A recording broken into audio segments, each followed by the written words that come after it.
Hello, everyone. I would like to welcome you to my presentation about the LTDF project, Field Trips in the Age of Uncertainty, Data, Pedagogy and Guidance at the University of Glasgow. Our project was awarded an LTDF funding for the academic year 2025-2026.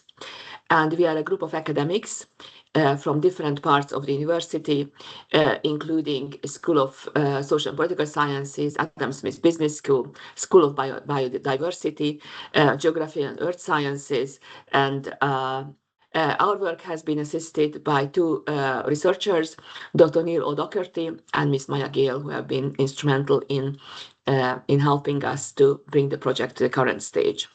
Our background and rationale. We as academics have experienced a number of interesting iterations of field trips in our daily work. Our working hypothesis was that these are institutionally important because anecdotal and personal evidence showed that we have several field trips and they're widespread within the institutions, within our institution. We are also aware of the pedagogical rationale behind running field trips. They create memorable experience. Their practical orientation and rapid feedback is important in the course of these field trips. And they also use embodied learning, which are important categories in the learning process. We also believe that they develop disciplinary skills and intransferable skills, such as group work or intercultural experience and awareness. And we also believe that they have real-world applications and they also contribute to relationship building. We have posed 3 different research questions. And the first one was the current research questions, to which if I have found the answer or finding the answer now, what is the extent to which field-based learning appears across the university? This is what we have been working on so far. We also have 2 future research questions. And the first one concerns the similarity and differences in terms of learning experience provided across schools and colleges. And we also are asking the question of the role about field trips have in fostering connections outside university, both in recruitment and also establishing an international reputation.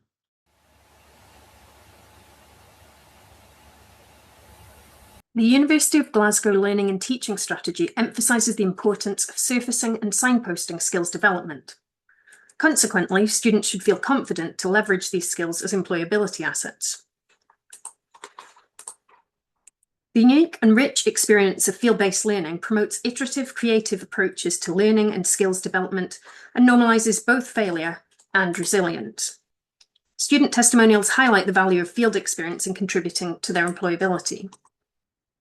The initial approach of this project has been to harvest descriptive data from PIP forms in the course catalogue. 4,397 course documents were examined, with 234 courses containing the term field trips. However, there have been some limitations in sourcing appropriate data. The catalogue contains only extant courses, so we cannot see how course terminology has developed. Terminology is also unstable, so terms are often used synonymously or loosely, and there are variations both within and between disciplines.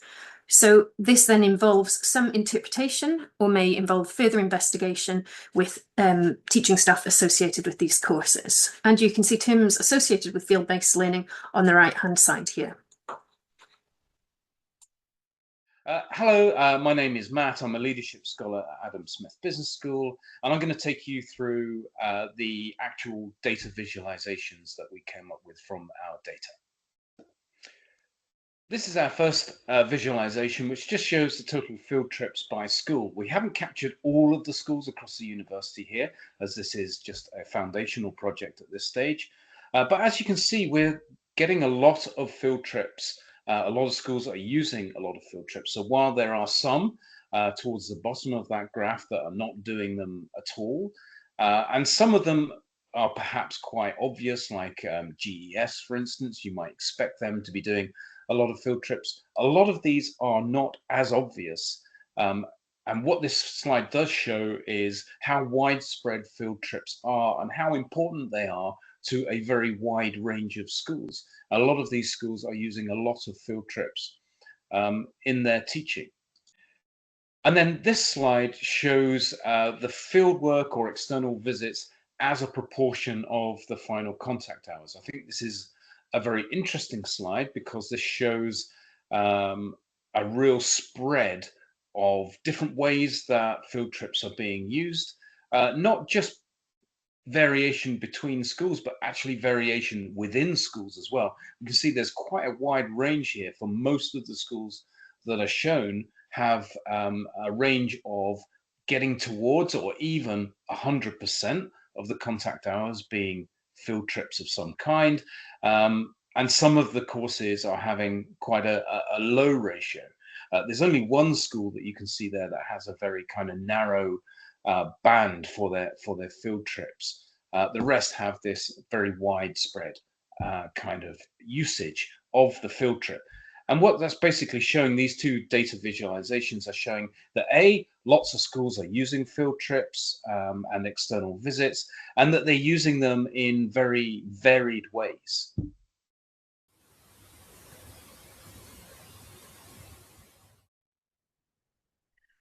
So after identifying which courses had field trips in them and the amount of time within those courses attributed to fieldwork, we then looked at the ILOs and separated them by college. So we found they fell typically into two broad groups. One very highly discipline-specific ILOs, and then the second is more generic ones, such as the one on the right here. But if you look at the word clouds from those ILOs, first thing probably that comes out is that there's a lot of mentions of critical evaluation, which is great. The second thing is there are mentions of very discipline-specific skills, practice, but not specifically, again, experiential learning, work-based learning, practical skills, apart from a few that come out.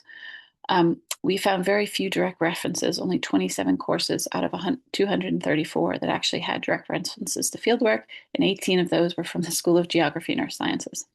We also found a few direct mentions of transferable skills, only 6 courses out of the 234, but that could be due to a wide range of terms being used for transferable skills.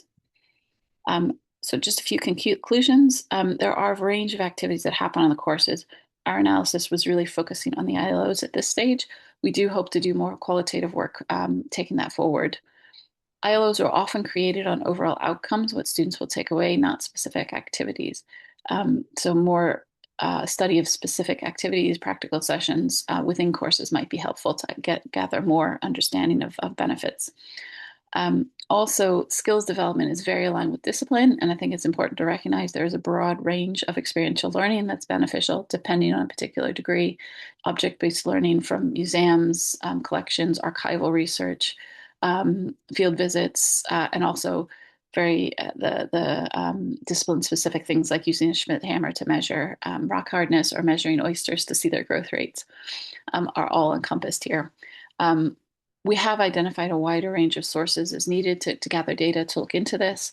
And we also do recognize that field trips often may take virtual forms. VR technologies have really expanded what can be done in this area. So we are thinking about expanding the close definitions, and potentially terminology related specific to residential overnight might be beneficial for a number of reasons. And whether outdoor learning off campus or work-based learning might be a better way forward in establishing student expectations. Just a few notes at the end here. Our next steps involve looking at what the subject benchmark statements or any accreditation bodies might require. We did an initial brief word cloud related to that, looking at 23 subject benchmark statements. And interestingly, practical fieldwork comes up very, very strongly here. So this is something to think about, particularly when investigating, revisiting the ILOs for particular courses. And again, we are hoping to do more qualitative work, exploring ILOs in detail and exploring the different aspects of courses that include experiential learning and the ways they include them, whether it's day trips, whether it's activities, stakeholders coming to the university, or multiple day residential activities as well. So here are some quotes to leave you with on the benefits that some students see. Fieldwork and experiential learning in the development of knowledge and understanding are essential aspects of geography. A rich range of teaching methods and pedagogical approaches can be used.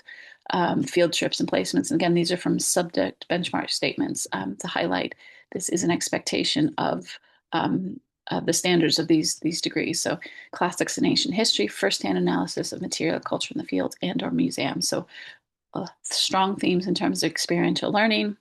which we should certainly think about in terms of work going forward. I would like to acknowledge the help that we received from the university. The Learning and Teaching Development Fund that offered financial assistance for the project. I would also like to thank Maya Gale and Neil R. Doherty for their help with the research as research assistants, and also the professional services staff that have helped us with data gathering for the project.